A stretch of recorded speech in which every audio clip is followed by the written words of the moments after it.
Hello बच्चों, कैसे हैं आप लोग? सब ठीक ठाक? शुरू करते हैं नया टॉपिक, इलेक्ट्रिक करंट। चलिए, metal conductors. Metal conductors means the substances which have a lot of free electrons। Conductors में फ्री इलेक्ट्रॉन्स रैंडम मोशन करते हैं, रैंडम मोशन करते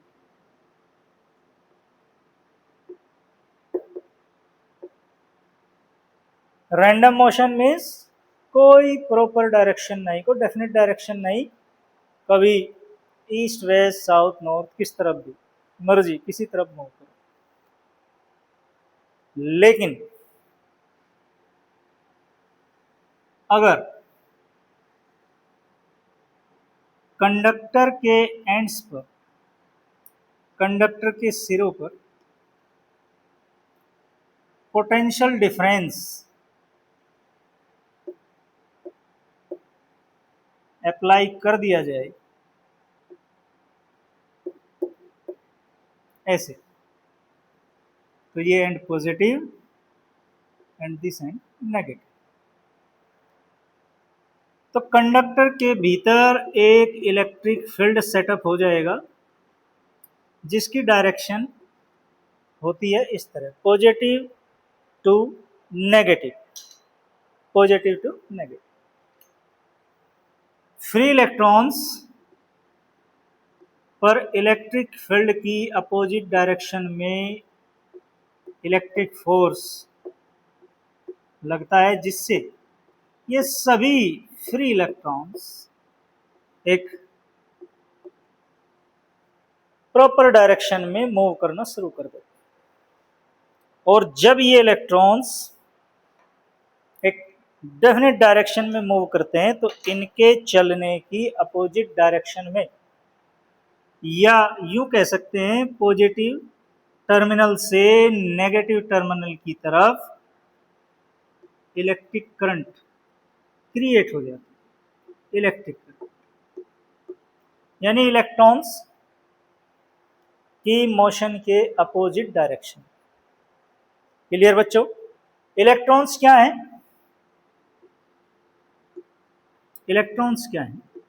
basic charge, fundamental charge means smallest charge that can exit freely. सबसे छोटा charge जो freely move करता है। Metal conductors में इलेक्ट्रॉन रैंडम मोशन करते रहते हैं और इलेक्ट्रॉन का चार्ज स्मॉल ई, जो कि आपको पता भी है इतने कूलम होता है, 1.6 इंटू 10⁻⁻19 कूलम। तो चार्ज पार्टिकल है, यानी चार्ज को एक प्लेस से दूसरे प्लेस तक ले जाते हैं, एक स्थान से दूसरे स्थान तक ले जाते हैं। जैसे ही पोटेंशियल डिफरेंस V अप्लाई किया तो इलेक्ट्रॉन्स एक प्रॉपर डायरेक्शन में मूव करना शुरू कर देते हैं। और जब इलेक्ट्रॉन एक प्रॉपर डायरेक्शन में मूव करना शुरू करते हैं तो इलेक्ट्रॉन्स की अपोजिट डायरेक्शन में इलेक्ट्रिक करंट क्रिएट होती है। ये कहानी तो है मेटल कंडक्टर्स, लेकिन जो लिक्विड कंडक्टर्स हैं उसमें इलेक्ट्रॉन्स के साथ साथ पॉजिटिव आयन भी मूव करते हैं। कहने का मतलब ये है कि लिक्विड्स में करंट का जो फ्लो होता है वो दोनों तरह के चार्ज कैरियर्स के कारण होता है, पॉजिटिव और नेगेटिव। चलिए इसकी बात बाद में करेंगे। तो फिर करंट को कैसे डिफाइन करेंगे, कैसे क्रिएट हुई करंट? जब फ्री इलेक्ट्रॉन्स एक प्रॉपर डायरेक्शन में मूव करते हैं तो करंट क्रिएट होती है। और फ्री इलेक्ट्रॉन्स हैं चार्ज पार्टिकल। इसका मतलब यह है कि जब किसी कंडक्टर से फ्री इलेक्ट्रॉन्स पास होते हैं एक सिरे से दूसरे सिरे तक तो करंट क्रिएट होती है, करंट उत्पन्न होती है। सो वी कैन से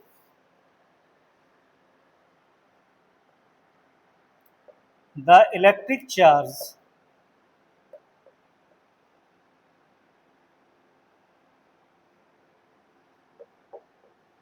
passing through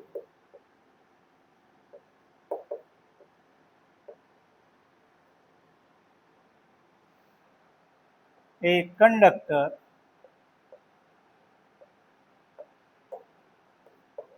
per unit time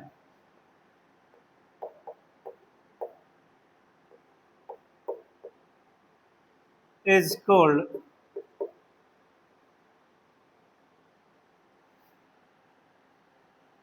electric current.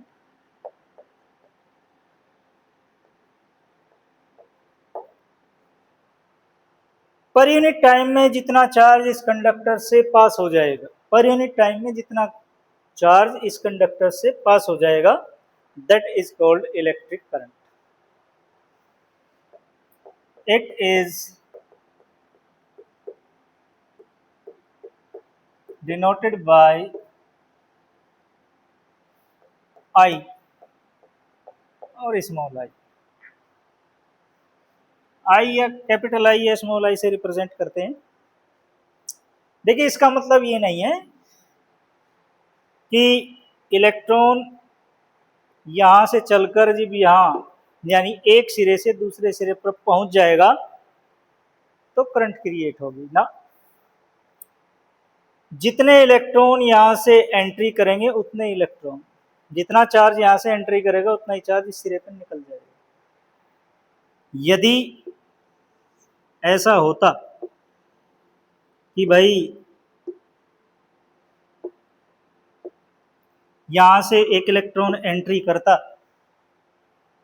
और कुछ समय बाद यहां से निकलता,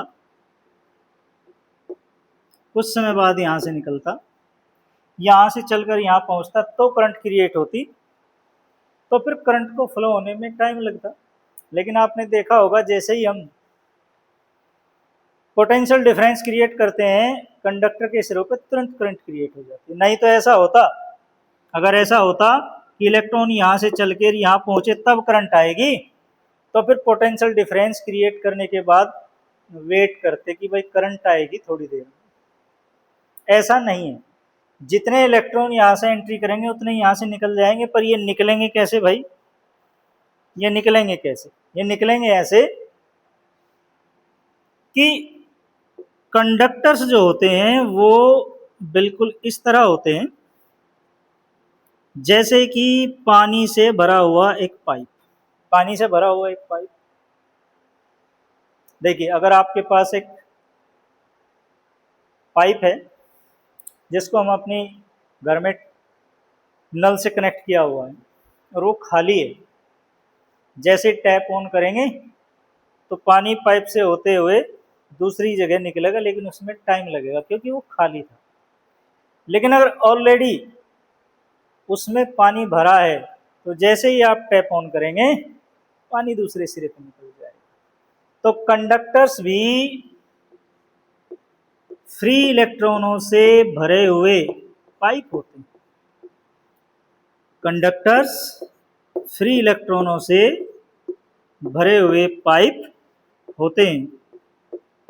जैसे ही यहां से कुछ इलेक्ट्रॉन एंट्री करेंगे उतने ही इलेक्ट्रॉन इस सिरे से निकल जाएंगे.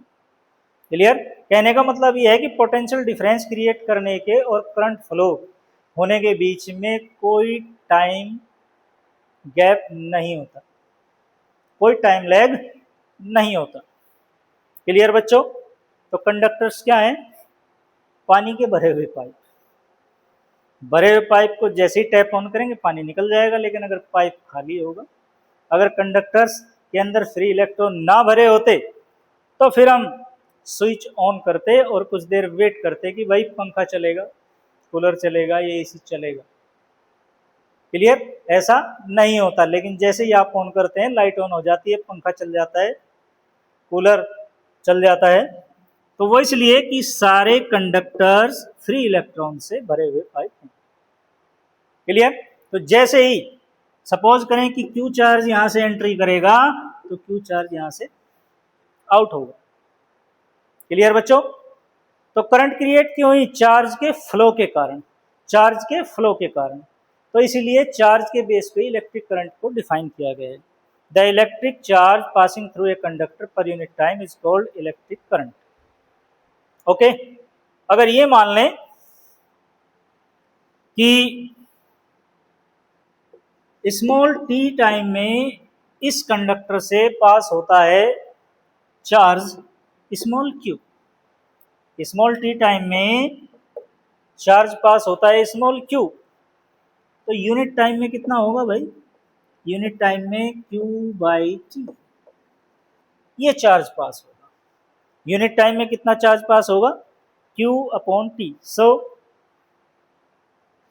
Q upon t means electric current. यही तो है वो इलेक्ट्रिक करंट जो पास हुई है, यही है वो इलेक्ट्रिक करंट। क्लियर बच्चों? तो इलेक्ट्रिक करंट का फॉर्मूला क्या हुआ? Q divided by small t, charge का flow per unit time. Okay, so if q charge passing through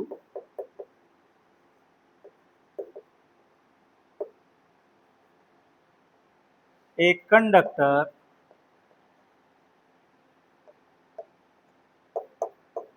in time small t, then current through the conductor, through that conductor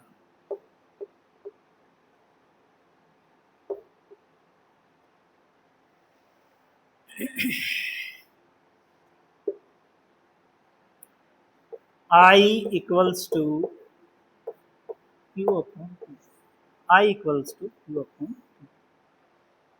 clear? कैसी quantity है? Scalar या फिर vector? Q means, अरे Q means क्या है यहाँ? Electric charge, और T for time. दोनों ही स्केलर हैं, दोनों ही स्केलर हैं। So electric current also a scalar quantity, electric current भी एक स्केलर क्वांटिटी है। यूनिट क्या होगी? यहीं से क्यू चार्ज की यूनिट कूलाम, और टाइम की यूनिट सेकंड, कूलाम पर second. But in the memory of ampere, the SI unit of electric current ampere also, ampere इसकी SI यूनिट होती है। किसकी मेमोरी में? एम्पियर की मेमोरी में हम इलेक्ट्रिक करंट की यूनिट को एम्पियर भी कहते हैं। कूलाम पर सेकंड है एम्पियर सिस्टम में, कूलाम पर सेकंड SI सिस्टम में भी, लेकिन हम इसको एम्पियर भी कहते हैं। Is that clear? इसको नोट करना चाहें तो नोट कर सकते हैं, आप नोट कर लें इसे।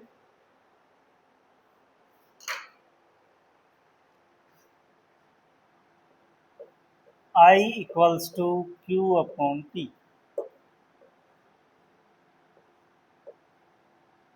Q for electric charge, T for time. अच्छा, कितने इलेक्ट्रॉन कंडक्टर से पास होने चाहिए कि 1 एम्पियर करंट क्रिएट हो जाए? 1 एम्पियर करंट कंडक्टर से होकर पास हो जाए, इसके लिए कितने इलेक्ट्रॉन इससे 1 सेकंड में पास हो जाने चाहिए? इलेक्ट्रॉन से, कंडक्टर से कितने इलेक्ट्रॉन पास हो जाने चाहिए? चलिए इसकी कैलकुलेशन करते हैं। ये फॉर्मूला हमारे पास है, I equals to Q upon if I equals to 1 ampere, अगर 1 एम्पियर करंट फ्लो होगी इससे, और कितने टाइम में होगी? 1 सेकंड में, तो कितने electron? Q equals to Ne पास हो जाने चाहिए। क्लियर? इस फॉर्मूले में अप्लाई करते हैं भाई, 1 एम्पियर, क्यू के लिए एनई और टाइम के लिए 1 second, 1 second that is 1 ampere और n e equals to 1 ampere second. लेकिन एन की वैल्यू चाहिए हमें, तो कितने इलेक्ट्रॉन पास हो जाएंगे? N equals to 1 upon e, 1 upon e. और ई की वैल्यू आप जानते हैं? नहीं जानते? अरे जानते हैं भाई, इतने कूलम। जब इसको डिवाइड करेंगे तो ये वैल्यू निकल कर आती है 6.25 into 10 to the power 18 electrons. यानी 1 एम्पियर करंट किसी कंडक्टर से पास होगी जब इतने इलेक्ट्रॉन उस कंडक्टर से होकर पास हो जाए। कितने? 6.25 into 10 to the power 18 electrons. Clear बच्चों? कितने इलेक्ट्रॉन पास हो जाने चाहिए? लगभग 6.25 into 10 to the power 18 electrons. Okay, so we can write 1 ampere equals to 6.25 into 10 to the power इतने इलेक्ट्रॉन्स। 1 एम्पियर करंट को इतने इलेक्ट्रॉन्स के बराबर लिखा जा सकता है। That clear?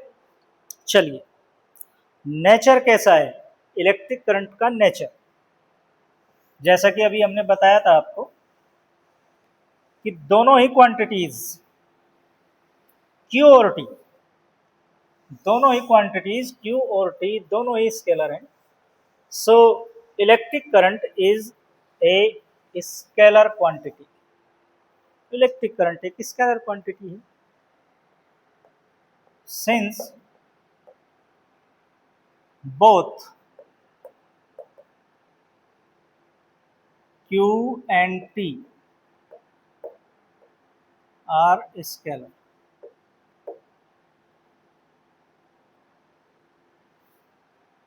therefore I is also a scalar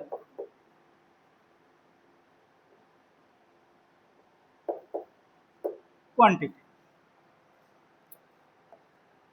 but आप कहेंगे कि स्केलर तो नहीं दिखाई देती इलेक्ट्रिक सर्किट्स में। जब कहीं भी सर्किट्स में, यहीं ले लीजिए, यहां से हमने करंट की डायरेक्शन दिखाई है, पॉजिटिव टर्मिनल से चलेगी और नेगेटिव टर्मिनल से होते आएगी, और कुछ वैल्यू भी है उसकी। सपोज आई करंट है, मैग्नीट्यूड भी है और डायरेक्शन भी है, मैग्नीट्यूड भी है और डायरेक्शन भी है, तो ये तो वेक्टर होनी चाहिए। लेकिन किसी भी फिजिकल क्वांटिटी को वेक्टर होने के लिए 3 कंडीशन फुलफिल होनी चाहिए। पहली, डायरेक्शन हो, मैग्नीट्यूड हो, और थर्ड क्या भाई? वो physical quantity vector addition law को फॉलो करती हो। वो क्वांटिटी वेक्टर एडिशन लॉ को फॉलो करती हो तो वेक्टर होगी। लेकिन ये electric current vector addition law को फॉलो नहीं करती। वो कैसे? चलिए देखते हैं। सपोज करिए एक करंट इस डायरेक्शन से आई और एक करंट यहां से आई, सपोज आई 2i। तो भाई ये करंट कितनी होनी चाहिए आपके अकॉर्डिंग? कितनी होनी चाहिए? ये होनी चाहिए आई प्लस 2i, यानी कि 3i। सिंपल, प्रैक्टिकली ऐसा होता भी है। एक तरफ से आई करंट आई, दूसरी तरफ से 2i आई, तो इस वायर में 3i करंट। लेकिन अगर इन वेक्टर्स को वेक्टर एडिशन लॉ के अकॉर्डिंग हम लोग ऐड करेंगे तो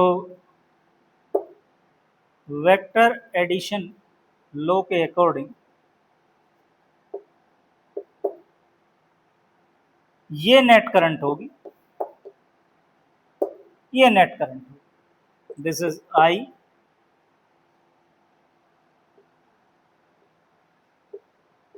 three I, sorry sorry sorry sorry sorry sorry दोबारा करते हैं। अगर इन दोनों vectors suppose A and B, इसको मान लेते हैं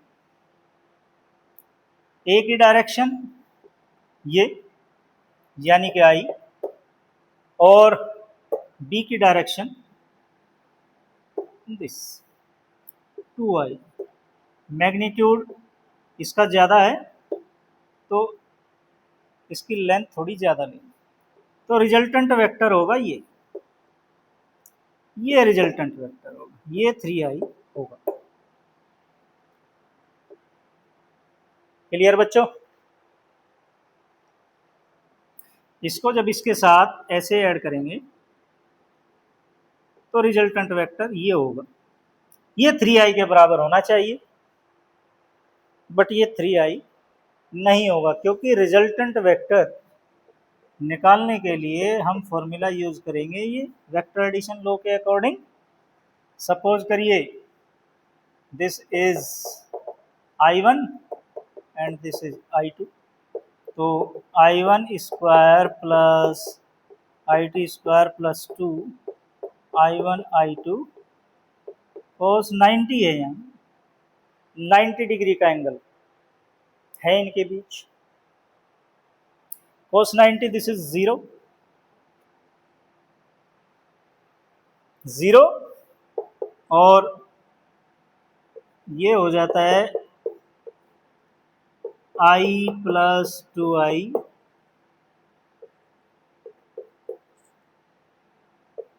that is i square plus 4i square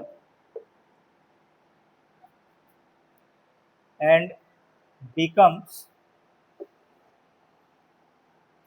5i square, और जब इसका रूट लेंगे तो i अंडर रूट 5, ये आपकी रिजल्टेंट करंट होगी। इस हिसाब से क्या हुआ, 1 एम्पियर करंट कितने इलेक्ट्रॉनों के बराबर होती है, इतने इलेक्ट्रॉनों।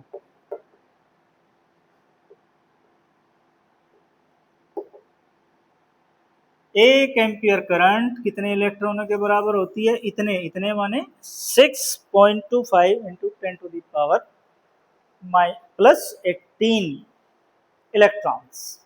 तो एक कंडक्टर से 1 एम्पियर करंट पास होगी कब, जब इतने सारे electron 6.25 10 to the power 18 electron पास हो जाएंगे 1 सेकंड में इस कंडक्टर से, तो 1 एम्पियर करंट क्रिएट होगी। क्लियर बच्चों? चलिए नेचर कैसा है नेचर कैसा है, कैसी आदत है भाई, ये वेक्टर है या स्केलर। अब जैसे अभी हमने बताया था आपको, क्या बताया था भाई, कि इलेक्ट्रिक चार्ज और टाइम जिन पर इलेक्ट्रिक करंट डिपेंड करती है both are scalars, since both Q and T are scalar. So, electric current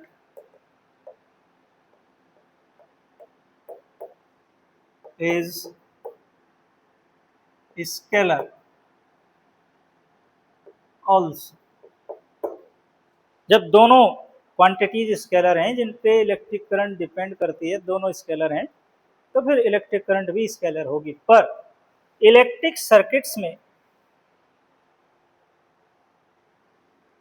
electric current की डायरेक्शन और मैग्नीट्यूड दोनों को दिखाया जाता है, दोनों को दिखाया जाता है। जैसे सपोज करें ये 2I करंट है और डायरेक्शन पॉजिटिव प्लेट से नेगेटिव प्लेट की तरफ, तो दोनों प्रॉपर्टीज हैं, मैग्नीट्यूड भी है, डायरेक्शन भी है, तो फिर ये वेक्टर क्यों नहीं है? क्यों नहीं है ये वेक्टर?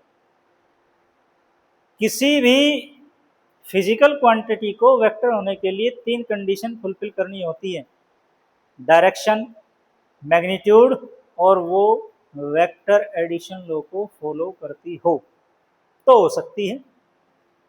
अब सपोज करिए एक ये करंट है I है सपोज, और एक ये करंट है यहाँ I, सपोज 2I। तो इस वायर में करंट कितनी होनी चाहिए? हमारे अकॉर्डिंग इसमें होनी चाहिए 3I। बट अगर हम इन दोनों वेक्टर्स को I और 2I को वेक्टर एडिशन लॉ के अकॉर्डिंग ऐड करें तो इसका रिजल्ट 3I नहीं होगा। ऐड करके देख लीजिए, ये एक वेक्टर और ये दूसरा वेक्टर, ये इसका रिजल्टेंट होगा, ये इसका रिजल्टेंट होगा। This is I and 2I। और रिजल्टेंट कैसे होगा? R equals to I1 square I2 square plus 2 I1 I2 cos theta. इस थीटा की वैल्यू लगभग 90 डिग्री आप ले लें तो ये तो जीरो होगा, जीरो होगा तो ये आपके पास क्या रह जाता है? I square plus 2I square, ये जीरो हो गए। तो बचा क्या भाई आपके पास? R equals to under root I square और 4I स्क्वायर, यानी ये हुआ 5I स्क्वायर। और जब इसका रूट लेंगे तो I अंडर रूट 5, ये आपकी करंट होगी जो कि 3I नहीं है। So it means that electric current does not obey vector addition law. ये वेक्टर एडिशन लॉ को ओबे नहीं करती है इलेक्ट्रिक करंट। इसको वेक्टर एडिशन लॉ की तरह हम ऐड नहीं कर सकते, जोड़ नहीं सकते हैं, इसीलिए ये क्या है? एक स्केलर क्वांटिटी है। जो थर्ड प्रॉपर्टी है वेक्टर्स की उसको ये फॉलो नहीं करती। सो इसलिए ये स्केलर क्वांटिटी है, इसलिए ये स्केलर क्वांटिटी है। नेचर है स्केलर। क्यों है भाई scalar? Because electric current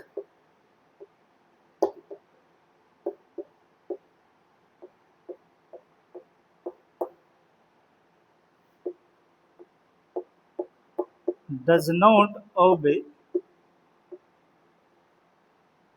vector addition law.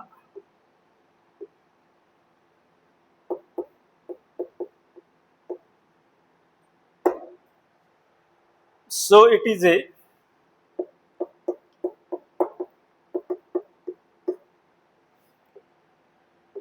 scalar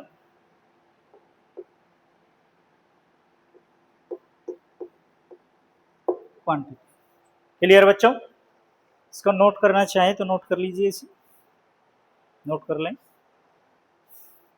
तो नेचर हुआ scalar, unit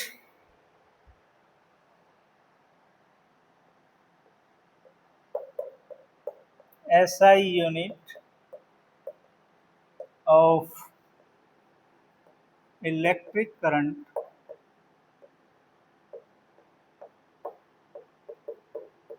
is coulomb per second और एम्पियर।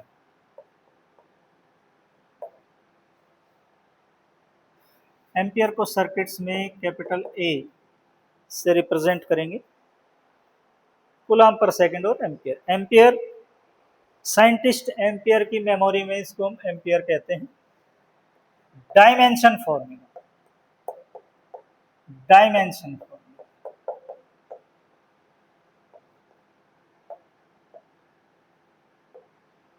डायमेंशनल फॉर्मूला सीधे फॉर्मूले से निकल जाएगा, Q अपॉन T। आई का डायमेंशन फॉर्मूला चाहिए, आई की डायमेंशन चाहिए तो Q और T की आपको पता होनी चाहिए। Q की डायमेंशन, Q की डायमेंशन AT और T की dimension capital T। So I equals to AT upon T।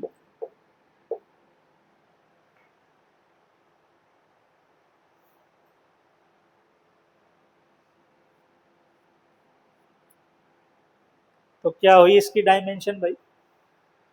T से तो T कैंसिल हो गया, तो I की डायमेंशन भी क्या है? A। Is that clear?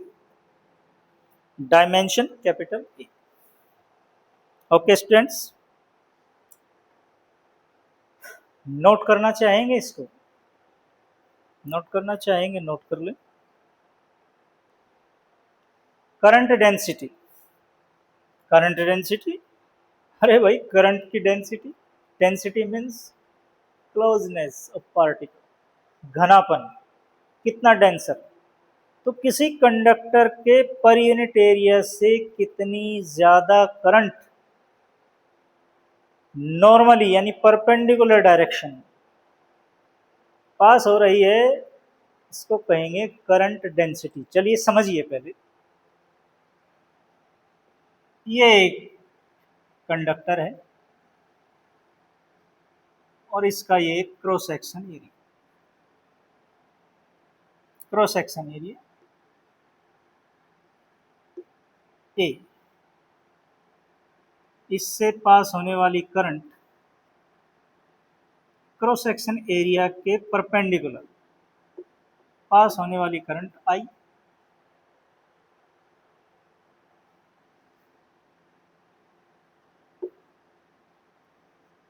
इस क्रॉस सेक्शन एरिया के परपेंडिकुलर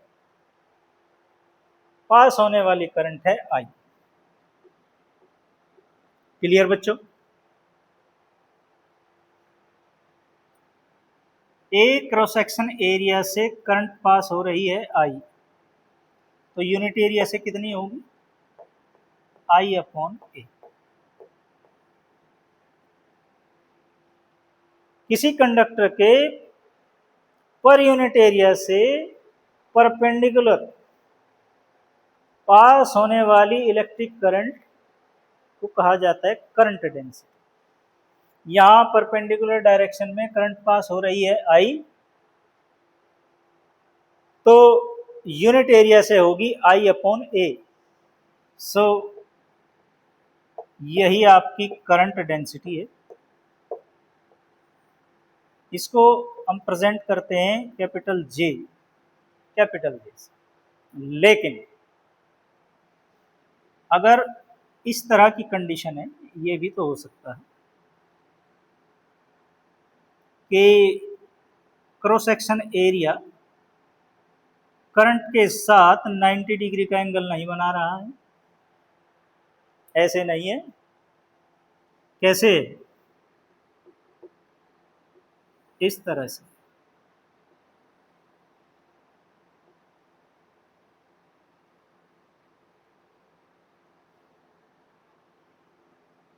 पहले इस कंडीशन में इसका एरिया वेक्टर था इस डायरेक्शन में, एरिया वेक्टर और करंट की डायरेक्शन सेम थी।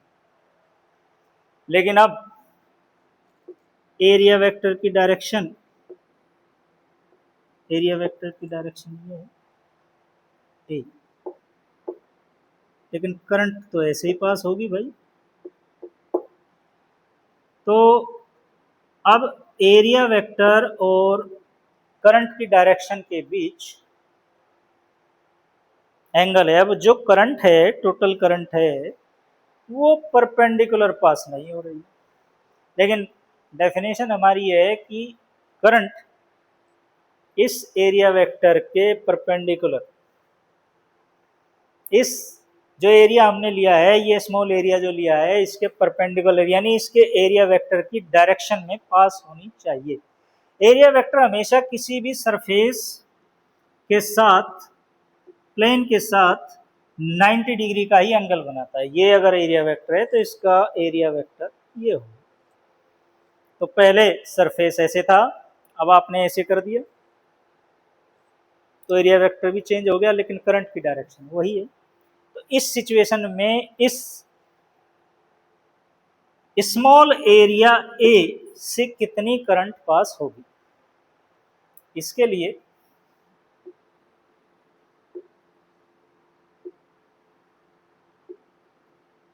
ए के दो कंपोनेंट ब्रेक करते हैं। इसकी टेल से एक हॉरिजॉन्टल लाइन और एक vertical line, this is horizontal and this is vertical line. ये एंगल है थीटा, और ये एंगल जब थीटा होगा तो इस हिसाब से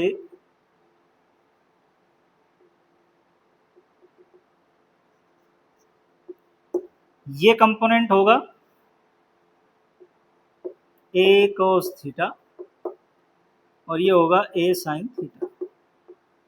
ये वेक्टर वाले चैप्टर में हमने पढ़ा था। किसी भी वेक्टर के दो कंपोनेंट ब्रेक कैसे करेंगे, उसकी टेल से एक हॉरिजॉन्टल और एक वर्टिकल लाइन ड्रॉ करेंगे, और इस तरह से ये ए cos थीटा और ये ए sin थीटा। अब करंट की डायरेक्शन में कंपोनेंट कौन सा है, साइन थीटा तो नहीं है, साइन थीटा वाला तो नहीं है, ये साइन थीटा तो नहीं है, ए cos थीटा है।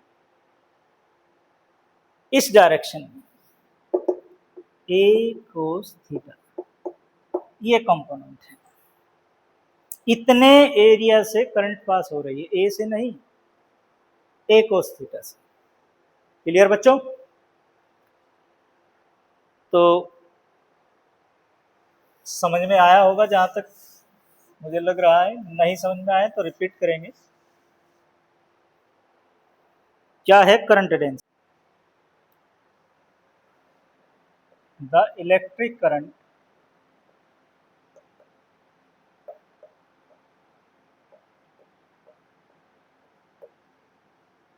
flowing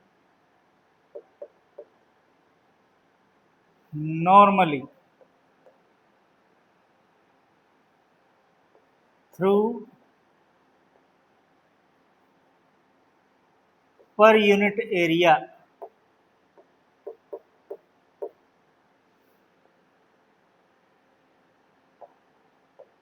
of the conductor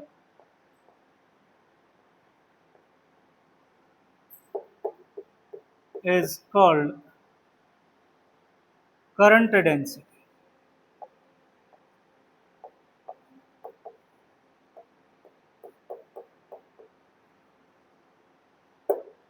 It is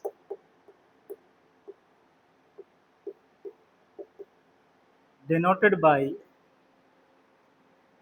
capital J and given by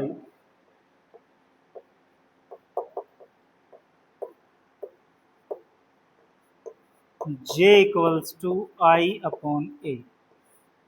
J equals to I upon.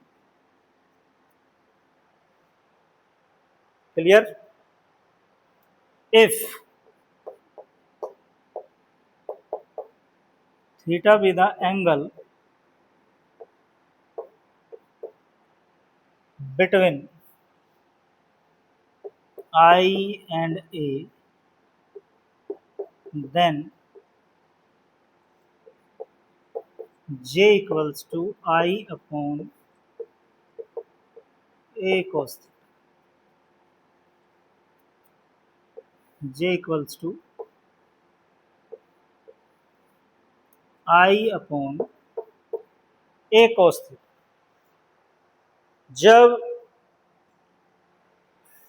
Area को थीटा कोण झुका दिया जाएगा तो कितने एरिया से करंट पास होगी? केवल ए कोस थीटा है, यानी अब करंट कम पास हो रही है। कौन सी करंट हमें चाहिए? जो नॉर्मली पास हो रही है। और नॉर्मली कौन सी पास होगी? केवल वही, उसी एरिया से, केवल कौन से एरिया से? ए कोस थीटा से, केवल ए कोस थीटा। क्लियर? इसे और किस तरह लिख सकते हैं भाई? I equals to J A cos theta, और डॉट प्रोडक्ट की डेफिनेशन के अनुसार हम इसको ऐसे भी लिख सकते हैं, vector J dot vector A. It means current density is a vector quantity, और इसकी डायरेक्शन वही होती है जो कि करंट की डायरेक्शन होती है उस स्मॉल एरिया पे, उस क्रॉस सेक्शन एरिया में। वही डायरेक्शन करंट डेंसिटी की भी होगी, जो डायरेक्शन करंट की होगी वही डायरेक्शन करंट डेंसिटी की भी होगी। क्लियर बच्चों? इसकी यूनिट, आई की यूनिट कितनी क्या होती है? एम्पियर, और एरिया की मीटर स्क्वायर। तो इसकी SI unit ampere per metre square होगी। कैसी क्वांटिटी है? किस तरह की क्वांटिटी है? It is a vector quantity, it is a vector quantity. Its direction